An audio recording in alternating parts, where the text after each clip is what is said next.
Life Management Science Labs would like to acknowledge that we live and produce this podcast on the traditional lands of the Wurundjeri people. We'd also like to acknowledge the traditional owners of the lands of our listeners and our international colleagues. We'd like to pay our respects to their elders, past, present, and emerging.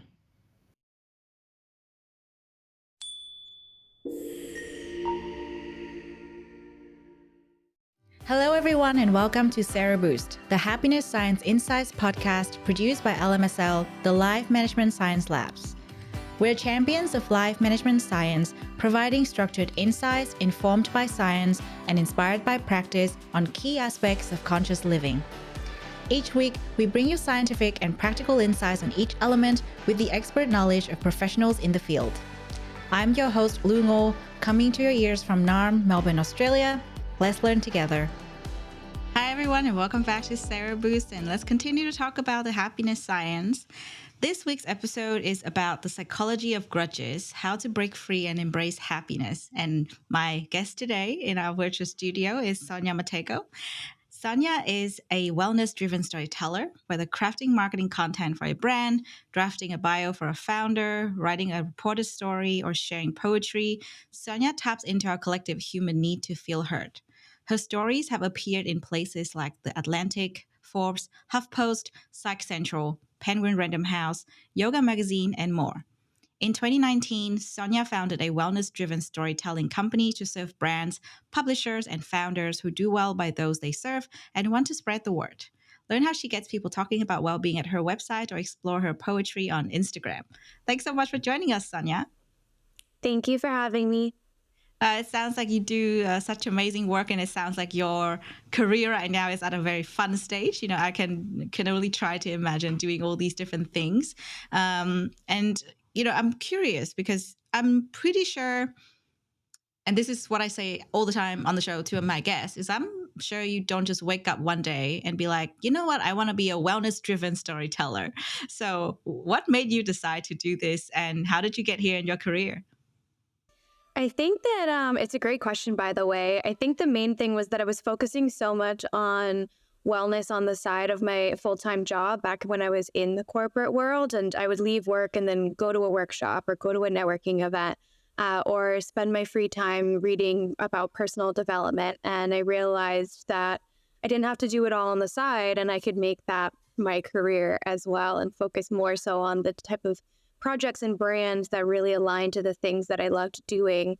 So kind of made my side stuff into my full time. Yeah, that's so fun. I'm sure it's not a transition period that happened overnight. No. You know, yeah, I'm sure a lot has happened along the way. And obviously, you know, we both decided, you know, on LMSL side and from your end to talk about this topic of grudges.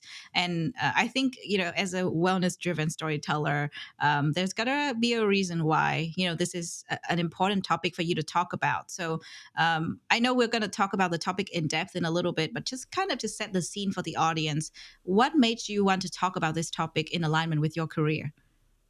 Yeah, so I write and talk and practice a lot about mental health, and grudges have a huge impact or can have a huge impact on our mental health, emotional health.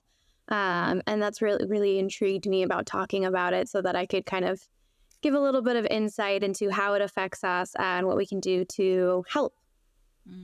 Yeah, that's wonderful. I mean, I think believe a topic that we probably briefly touched on this show before, but on a specific occasion, I remember there was a conversation I had, which was about a similar topic. And I didn't realize that grudges actually had an impact on both our physical and mental health. Because, you know, I thought it was just like on the mental health side of thing. So I think this is important for our audience. You know, if anyone is tuning into this podcast, chances are they're struggling. You know, they're probably holding a grudge against someone, or they're struggling to understand what is going on in their life, whether this be, you know, something that they actually have realized, or they just want to know more about the topic. So we'll talk about it very soon. Before we get there, we have a section called Have You Met Sonya? And this is where we're going to get to know you a bit better through things that you love. First of all, I would love to know which book is your favorite. The Alchemist by Paulo Coelho. Mm-hmm. What drew you to it compared to other books? I always feel like I'm on a journey of getting closer and closer to finding myself. And I feel like that's what that book is about. So anytime I'm in a transitionary period, it's one that I pick up for comfort. Yeah, I love that. I love that book. I've only read it once, Yeah. but I agree with you. Okay, how about a movie you have enjoyed recently? Ooh, recently. I think it's going back to those comedies that were really popular in the early 2000s, like with like Ben Stiller, Vince Vaughn. Like I just feel like they don't make comedy movies as good anymore. So kind of going back into the old ones. What are some you would recommend to the audience and to myself? Because I recognize the names, but I don't know if I know any movies during that time that would be considered like great comedy. So for Christmas, it was definitely four Christmases, but we're past. Or so if that's coming up soon, that's a good one. And then like Meet the Fockers with Ben Stiller, like the good oldie ones. And then let's see, what's another one? Like Super Bad or things like that. Just kind of going back into the vault. Yeah. Okay. Well, fun fact: I've not seen all of those, so great There ones you for go. my list. Yeah, there you go. Always great to go back to the oldies and try and see them. I'm trying to catch up with old movies nowadays, so it's kind of fun.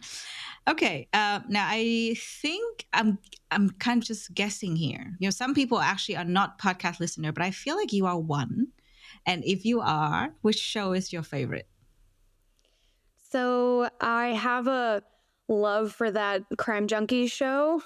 There's just something about it. And I think it's also because I just love the narrators. They're really fantastic at the way that they host. So that's one that I really listen to. And I'm trying to get more into Arthur Brooks' podcast. He's a writer for The Atlantic, and I believe it's called How to Build a Life. So that's one that I'm trying to get into, but Crime Junkies is like a very easy listen for me. Okay, very cool to know. And would you have a role model or maybe a few role models that you look up to? Brene Brown, for sure. I think vulnerability is so important and such a great characteristic to have, whether you are at every single life stage, leadership stage, anything. So I really value the work that she's put out into the world.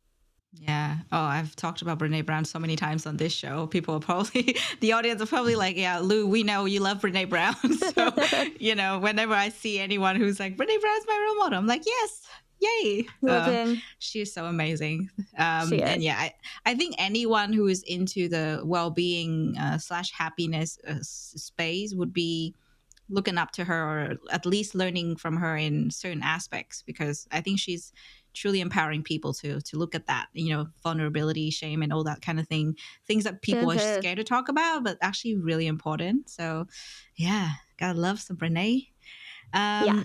Finally, I'm sure for you to be able to get here in your career, you've taken many courses. You've also told me you went to lots of workshops and things like that back when you were in the corporate world. So, amongst all of those, which course would you say to be the most inspiring to you to this day?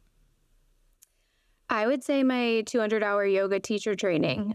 So that was actually during my transition from corporate life to starting my own company.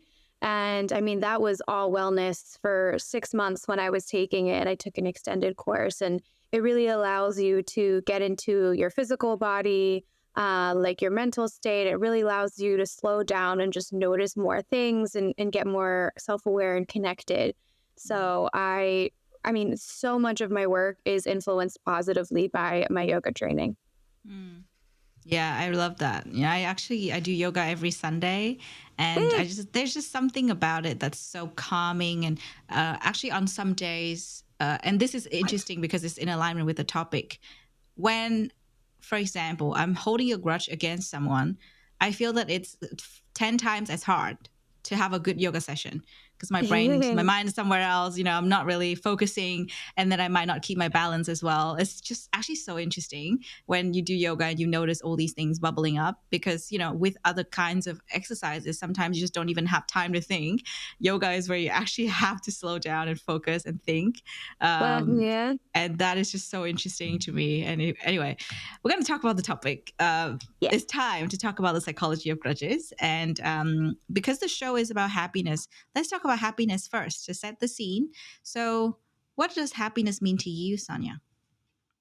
So happiness for me is just a step above contentment. So I think one of the first places to start is recognizing, do you feel content? Do you feel fulfilled in this moment? And that's kind of like your foundational place to be. And if you feel like you are kind of bubbling over that, then that's kind of inching you closer towards happiness. So one way to think about that is that conversation that we have about like whether you see the glass half full or the glass half empty. Where I see happiness is actually the glass completely full and overflowing. So you're kind of like brimming with like that good energy and just a step above contentment. Yeah. I mean, that's certainly an interesting perspective. I've never heard that before on the show. And so it sounds great, right? Like the glass is not half full, but actually like full and overflowing. But it might also be a bit, I would say, perhaps dangerous to have it overflowing all the time. So, yeah. So that leads me to my next question about misconceptions about happiness, because, if people listen to your definition, some of them might sort of start to think, oh, maybe I should keep my glass overflowing all the time. And what we've learned from this show is that it's not the case. That doesn't make you happy. It actually might be a little bit dangerous. So what do you think to be some of the biggest misconceptions that people tend to have about happiness? Yeah, I think going right back to that metaphor is making sure that you're hydrating.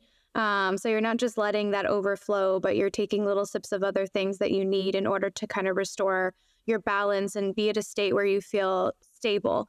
Because sometimes happiness, to your point, can make us be overzealous or take these really big leaps. And then we sometimes need to bring ourselves back towards that like contentment level, that foundation, in order for us to practice that practical and logical mind, and make wise choices from a state of rational being where both feet are foot on the ground. And so it's nice to have a mix of both. I mean, I love embracing happiness and really kind of savoring every moment of it when you do have it. But it's also sweeter when it is not always. Otherwise, we wouldn't really feel the full effects of happiness if it was something that we lived in 24/7. And therefore, it's sometimes nice to kind of bring yourself back to groundedness, take a couple of breaths and let it settle a little bit. So take sips of what you need to get there. Yeah. Great. Thank you so much for sharing that perspective. I think it's important to keep that balance. And I think balance is a really nice word for it. So let's talk about grudges. Now, we probably are all familiar with the concept, but I feel like when it comes to actually identifying it, some of us might have issues actually realizing that we're holding a grudge. So what exactly is a grudge, and what would not be considered a grudge? I think a grudge is anything that you're holding on to, whether it's consciously or unconsciously, that you feel like you have like a really tight grip on that you just haven't been able to release yet. A grudge could be against another person. A grudge could be even against yourself. A grudge could be over a past decision. I mean, there's a lot of different variations of grudges, but it's essentially like, if you're, again, bringing up another metaphor, it's stuff like there's like that invisible fist that's clenching into some past situation you feel like you were wronged, or some miscommunication or a lack of validation. And you're just clinging onto that like white knuckled. And sometimes that's more apparent than other times. And it usually arises in often inconvenient moments as well. Yeah, definitely. I think that that tight grip metaphor, it's kind of interesting because, as I said, I learned a long time ago that it actually manifests in our physical body, and I found that to be so interesting. And what I do notice is like sometimes, and this can happen not just when you're holding a grudge, but maybe when you're stressed out, just kind of like this. I don't know if you notice that or if you do this, but I sometimes do this without knowing. Like unknowingly, I just do this. And then I realize, oh, something is off. Could be, something that I was holding on to. Could be because of some other sort of stress. And I feel like a grudge is not always directed towards other people. It could be directed towards something. Like it could be a situation or, other things like that. Because a lot of people might think that, you hold a grudge against someone. And that is like the only case when it happens. But I think it kind of manifests in different ways. So what do you think to be some of the common ways that this manifests so that people can sort of start to look out for it? Yeah, I think it could be a memory. I think it could be a group of people, maybe even a group of people you've never met that there's some kind of misconception about. It could be a mistake that you've made, or perhaps like something or someone that influenced that mistake that you're holding on to. I also think it could be a city. You could have a grudge against a place that you've been that made you feel a certain way. Stores, like locations. Locations can be a big one as well. And sometimes those are the ones that are kind of really unconscious unless you're put back into that physical space. There's really like a lot of both tangible and intangible ways that you can find yourself or find that you have a grudge. Yeah. I think that's a really good list to start thinking about, because, I didn't really think that, you can hold a grudge against a city or a location. And then now that you mention it, I'm like, that's kind of true. It's associated with memories, people, and then you just unknowingly do that.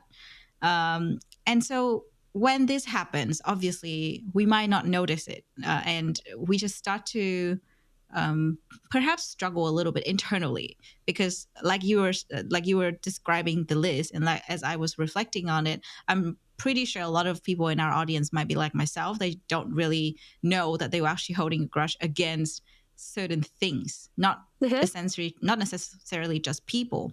And on a daily basis, obviously, this is going to affect how we see our lives, how we go about our days.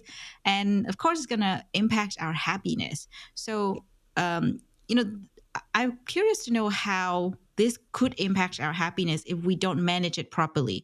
For example, we don't recognize it and we just kind of go about our days without knowing that, oh, actually, you know what? Like, I'm holding a grudge against something and I'm kind of having a really tight grip right now. And I just feel weird. I don't really know why. I just feel weird. Well, science also tells us that when you do build up that resentment and you're holding that grudge, it can lead to different mental health effects such as anxiety or aggressive behavior, so being more reactive, even things like depression, other mood disorders, and just a general like dysregulation of your emotions. And you might feel these things and think it's because of something that happened at work or an email in your inbox, but it could actually be this unconscious grudge that you're holding that's really carrying a lot of weight, but you haven't taken the time to really uncover and dissect where that's coming from. Yeah, I think that's the toughest part, because I think it will probably take therapy to really uncover the root cause to a lot of these issues. Some stuff would probably be a little bit easier to identify than others. But certainly, most of it would be challenging to work out. And we've established that it's not good for our happiness overall and even our lives, right? Because, if you have anxiety, depressions, and other mood disorders, obviously it's going to be so hard for you to go about doing other things in life. But does it actually mean that we should just avoid holding a grudge at all costs? I would go, in my personal opinion, would say that's not the case, because there are things that we can learn from grudges. We can learn about whether it's setting different expectations for the people within our lives or different expectations that we have for ourselves. It could also teach us about how much like time and effort you want to put towards a place or a person or a situation. It can also teach us more about yourself. So how do you react to certain situations, and what does holding a grudge look like for you? Which could also then educate you in future situations where the risk of a grudge is going to exist. It can also teach you emotional regulation as well. So if you feel like a grudge coming on, maybe you've already practiced that emotional intelligence part of yourself and you're able to overcome it before it fully takes form. And then maybe there's also certain people that you hold a grudge against that actually don't benefit your life and aren't meant to be in it. And that grudge is kind of like that first step towards recognizing that they might not be worthy of your time and your energy. And of course, there's there's other ways that you can move on from that rather than just holding on to that grudge forever. But it could be kind of like a signal that goes off for you that it's time to let that person go. Yeah, definitely. I think that's true. Actually, yeah, when you say the last point, I think about something that sort of happens in life, and I think Yeah. we can relate to this at certain points. So in existing relationships, whether it be, family, friendships, or, partnerships, romantic relationships, I mean, sometimes I find that people hold grudges against the people that they love Yeah. and let that manifest because they don't address the issue. And then, there are two ways to kind of resolve it.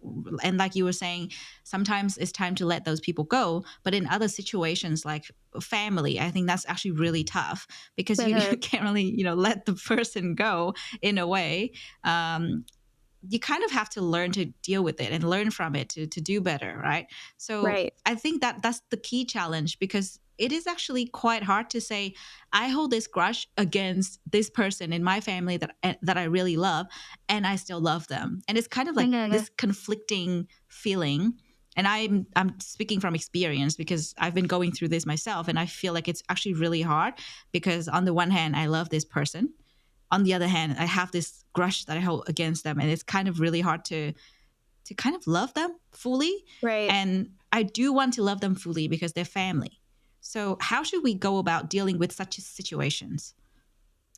It's a great question. I actually just read something on this from a therapist that I had follow and friends with. It's Whitney Goodman. She is Sit with Wit on Instagram, if anyone follows her. And she recently launched a kind of I would call it like a home for people who want to figure out their family dynamics and family relationships. So it's called Calling Home. And one of the topics that they were recently talking about is related to this. And the situation that she gives is a woman who kind of was holding this grudge, or just had this like set of expectations for her father, and it was really keeping them from having a close relationship.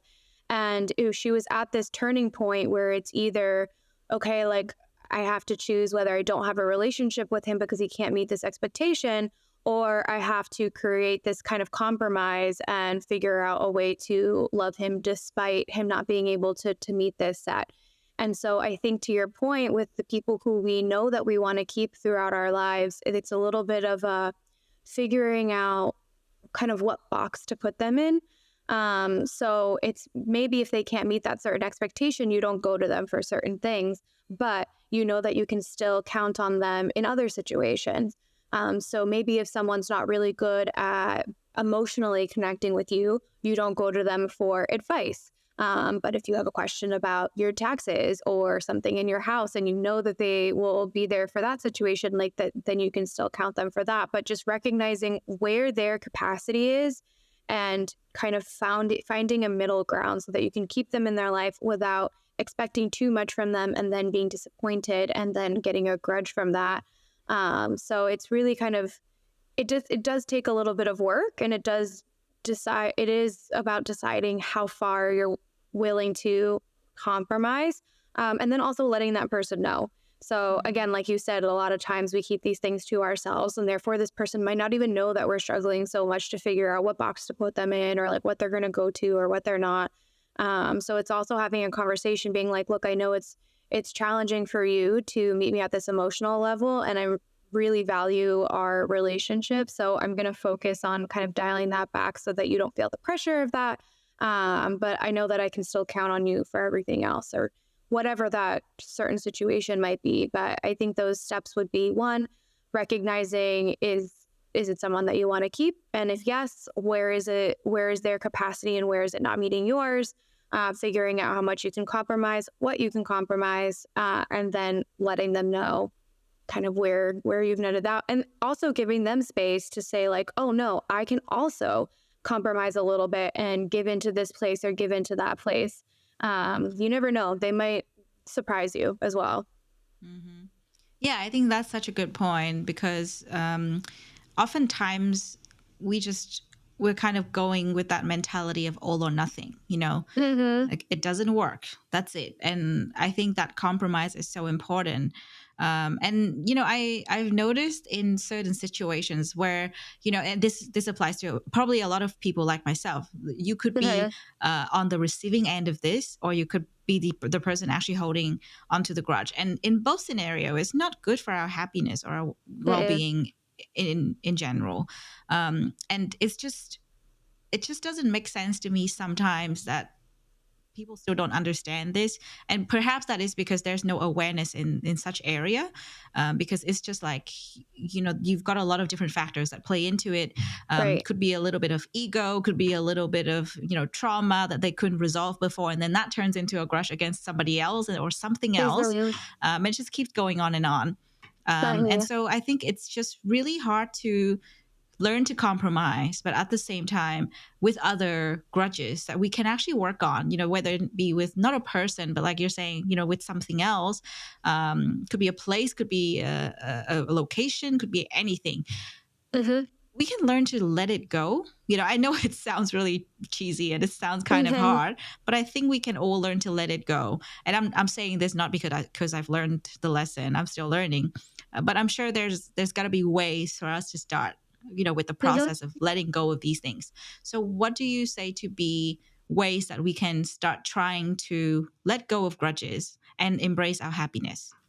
Yeah. Another great one. So I would say, just to add like a little asterisk to that, I think we can let go of some things. You might not always want to let go of everything. So if there is a certain situation that you're in, it's kind of like what people say, like pick your battles. Like, what is really going to be the block that is going to keep you from being happy and keep this relationship or keeping this place or keeping your goals moving forward? Like, what is truly down to your core that doesn't, like, maybe that conflicts with your values or the way that you approach life? Like, focus on those. And then there's probably some little things that you maybe were going to like tack on if you had a conversation, but remove kind of like those little low-hanging fruit. Like, those are the things that we truly can let go. And some of the ways that you can do that, whether you're letting go some or all, one process that I absolutely love and teach often is letter writing. So I host a ton of workshops on writing letters, whether it's to yourself, to other people, to places, to moments, everything like that. And a topic that we work with a lot is forgiveness. And sometimes forgiveness is coming from a grudge. And forgiveness also, there's a lot of science to how when you practice that, it can also lead to better mental health and decreased anxiety, which both of those things can also get us a little bit closer to happiness. And so with these writing letters towards forgiveness, a couple of different ways that you can do that. So if it is directed towards a person that you have a grudge at, you can write a letter to that person, letting them know how, whether it's a situation or something that they said or a way that they're acting or a way that they're not showing up, whatever the case may be, writing a letter to them, letting them know how it makes you feel, and just kind of putting it all on the table, but then not sending that letter, letting yourself sit with that letter, sleep with that letter, let a couple of days go past to where you kind of feel like what I was saying in the beginning, your feet are both back on stable ground. You're back into that like grounded state.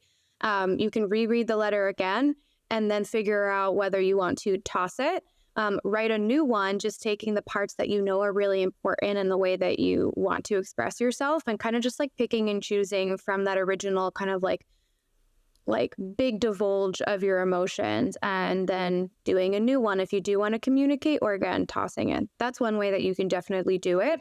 Another way that I love working is journaling a letter towards a past version of yourself that you might be disappointed in or holding a grudge against, and kind of offering yourself that forgiveness and letting yourself feel what it would feel like to let go of that grudge against that past memory, past version of who you were. Another one is, so there's a lot of emotions that can come from a grudge, but I would say that the most common one is anger, or also jealousy. Anger, jealousy could be some pretty two common emotions that you feel from judges. And so what I also like to instruct people to do is write a letter to that feeling. So almost like you're trying to personify that feeling. So if jealousy were a person, what would it look like? What would they sound like? And what do you want to tell that jealousy? Same thing with anger. Like, what accent do they have? Like, how tall are they? Like, what do they do in their spare time? Like, what do you want to then tell like that person? And why that works really well is because it disconnects you from that feeling, and it shows that you are not jealous. You are feeling jealous, and jealous is a feeling, and it's outside of yourself. And that can also help you just kind of gain a little bit more perspective and make it a little bit easier to kind of cut the cord with that feeling once you're able to write to them. So those are 3 different ways that journaling is helpful in that sense. I would also say that sometimes a short meditation could be really helpful. There's a ton of great apps like I'm pretty sure both Calm and Insight, if you were to type in the search word grudge, or one of the feelings that you feel like jealousy or anger, you're going to get a custom meditation that you can have someone guide you through. And those are really good for the moments. I think these are best for the moments that you feel that grudge like happening in the moment. So like you want to text that person, you want to call that person, or you feel like you're going to take an action that's based on that grudge. That's a really nice moment to take a 5-10 minute meditation. Doesn't need to be long, just to get your feet back on that stable ground.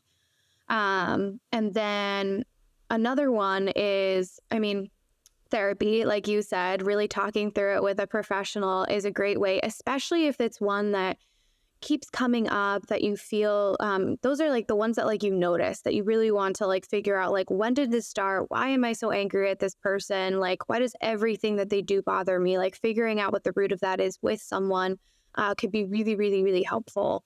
And then beyond therapy, you can also talk to the person, but there's definitely like strategic ways to talk to them, and you want to make sure that you're in the right setting, so that the right setting, the right place, and the right mindset too. So one last thing that I'll add, and this is going on for so long, but a really good practice, and this goes back to what you were saying about compromise, is yes, sometimes it can be directed at you. Sometimes that grudge is going to be happening to you. And what you're going to have to do in that situation is own that there might be something that you did that did hurt or impact another person. And that's another thing to remember when you have a grudge against someone, is there might be something that you did in that same situation or close to it or tangential to it, that there might be some fault of your own. And so if you're someone who is an emotionally aware or self-aware person, before you kind of go in the attack phase, or when you are so focused on this grudge, maybe it takes a little bit of self-inquiry and introspection to see, like, not to blame yourself. I'm not saying to like trying to take all that blame, but just see, was there anything that I did that could have impacted this? And just take a little bit of a closer look, because that might not be the case, and it's probably not the case for many times. But there might be a situation in which self-inquiry would be helpful. And that doesn't mean you forget about the grudge if you had a part to it. But I think it'll help when you communicate to that person, saying like, I know I did this, which could have impacted this, but this is how I'm feeling. So it just kind of levels the playing field, or at least takes, it adds a dose of accountability to it as well.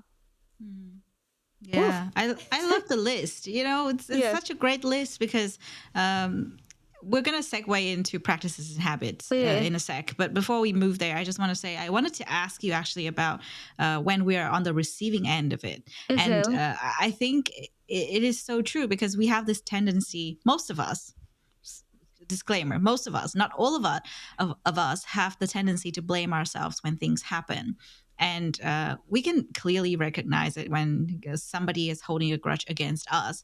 And I think it's easy to go into the mode of, like, I'm a horrible person. Or sometimes it could go like in the complete opposite direction, where it's like, that person is horrible, I didn't do anything. And, I think having that sort of reflection, right? That self-reflection is so important, because we need to recognize, perhaps it is our own doing. Perhaps it's something that went wrong, the situation, miscommunication, could be anything. But I think recognizing what we did versus what actually happened would help us to grow personally. And that's important too, because you mentioned this point earlier. It's not necessarily good to avoid, holding grudges or, having no grudges against you. It's kind of like that's the perfect world that doesn't exist. We all go through this. And I think it's such a great learning opportunity for us as humans. And I really love that practice of writing letters. So if you don't mind, let's talk about it more for our practices and habits section. Yeah, let's do it. Yeah. Okay. So I wanted to talk about it a bit more because it is a great practice that we can all try. But a lot of people are struggling because they might say things like, I'm a perfectionist.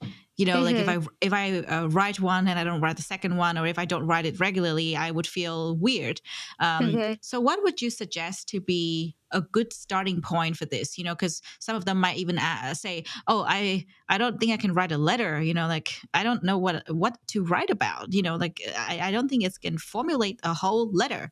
So lots of things can happen and people might, find it hard to get started. So what would be a little thing you can recommend for them to get started? Yeah. One would be working with a prompt. So you could kind of Google it or probably find also a lot on Instagram or email me if you're looking for one. And having like a clear direction could also help you get started. And oftentimes getting started is the most difficult part. Like getting the first sentence on that blank page is really the biggest challenge that I've come to find. So a prompt can help you get there. Often, and even if the prompt is difficult, so whenever this happens in any of my writing workshops, if someone's struggling with a prompt, I tell them to switch it and write about why they're struggling with that prompt.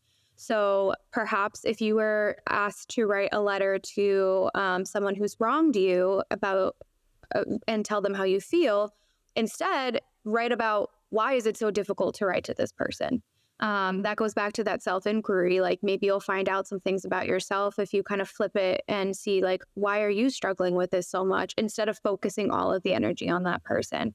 So those are two different ways that you can kind of approach that. And it's also recognizing like not every time is a good time to sit down and fill a blank page. Like you don't need to force yourself. If you're sitting there for 15 minutes and nothing's coming out, come back to it later. That's completely okay.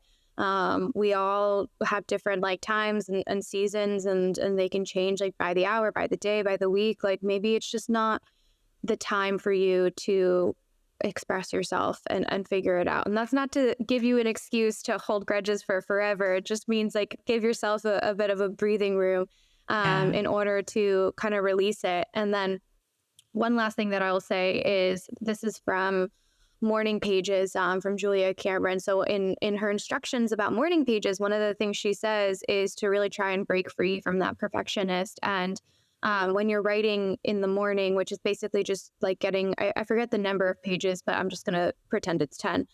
Just getting to 10 pages in the morning and quite literally doing it as a scribble so that you don't have the pressure of writing it back. So if you're really focused on just doing kind of like that brain dump, that emotion dump, think literally less about what it looks like, almost to the point that you will not be able to reread it, just so that it's an expression of your emotions. And it's almost like if you're carrying this huge weight, you're releasing part of that onto the page so that you can then figure out what's left. So yeah, trying to break free. And I'm a perfectionist, so I get it. It's really difficult to break free from that. Even if I never read it again, I want it to look pretty. I don't know why, but I say because I also am trying to work on this as well. And so those tips are kind of ways that I've tried to do it. Sometimes it works, sometimes it doesn't. Yeah, definitely. And when we start writing these letters, I've never done this before, so I want to get technical. So when we have started writing the letters, we finished the first one. If you remember when you wrote your first one, how did you feel after?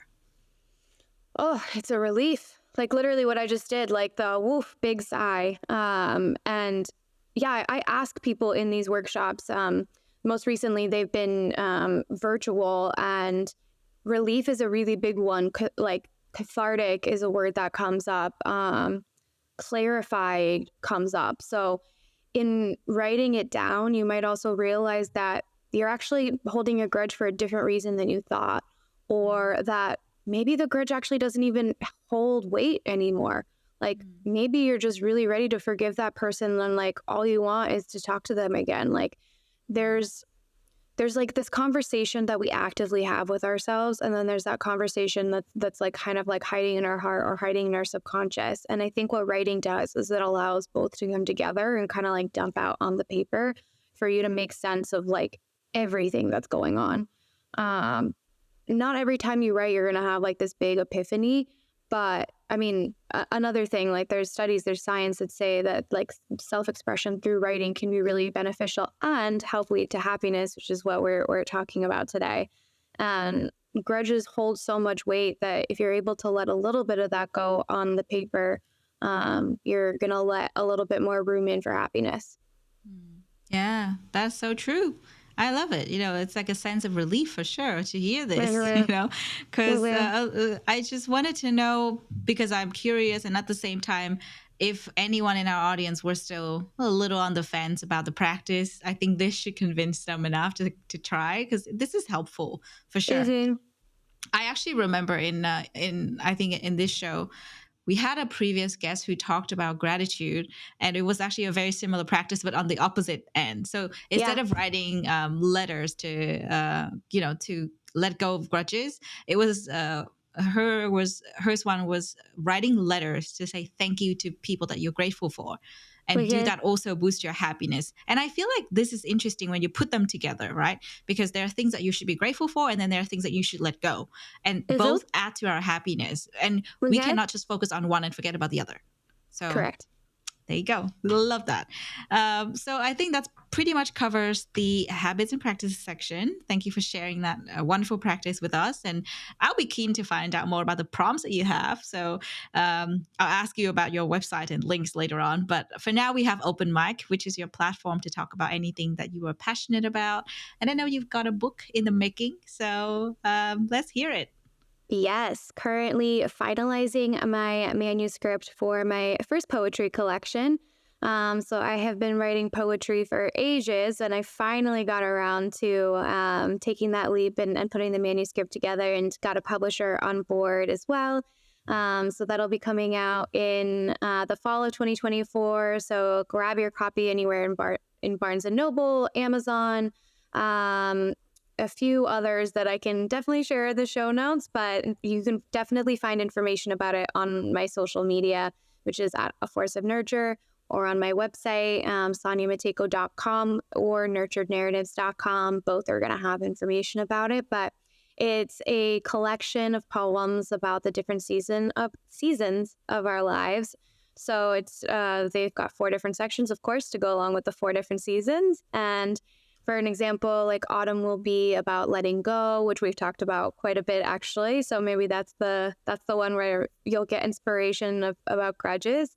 Challenging moments within winter, really kind of like jumping for your dreams and chasing desire for summer. But everything always leads back to spring, which is a core part of the book, where things can start anew and where growth happens and where we all start to bloom.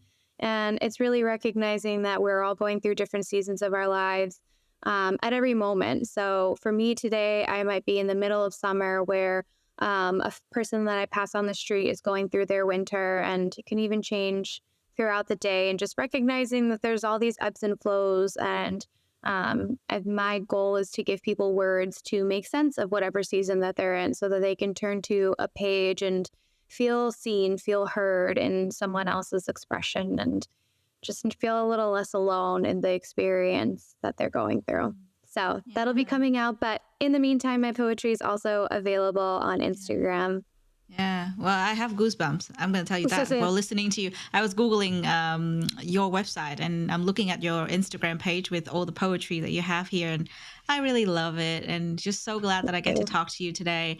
Hopefully, when this podcast episode comes out, the book is out, and we'll get to read it. I'll be keen to get a copy of it as well. It sounds wonderful, and it's really calming to hear as well. So thank you for being on the show. Thank you for your wonderful energy, and good luck with your first book. I believe it is. Yeah. Thank you so much. This was a great conversation, and my cup is definitely full. So thank you. Mine too. You have been listening to Sero Boost, the Happiness Science Insights podcast produced by the Happiness Science Labs, a division of LMSL, the Life Management Science Labs. More episodes are available from 10 life management perspectives and can be found by searching LMSL on Apple Podcasts, Google Podcasts, Spotify, YouTube, and other podcasting apps available on your devices.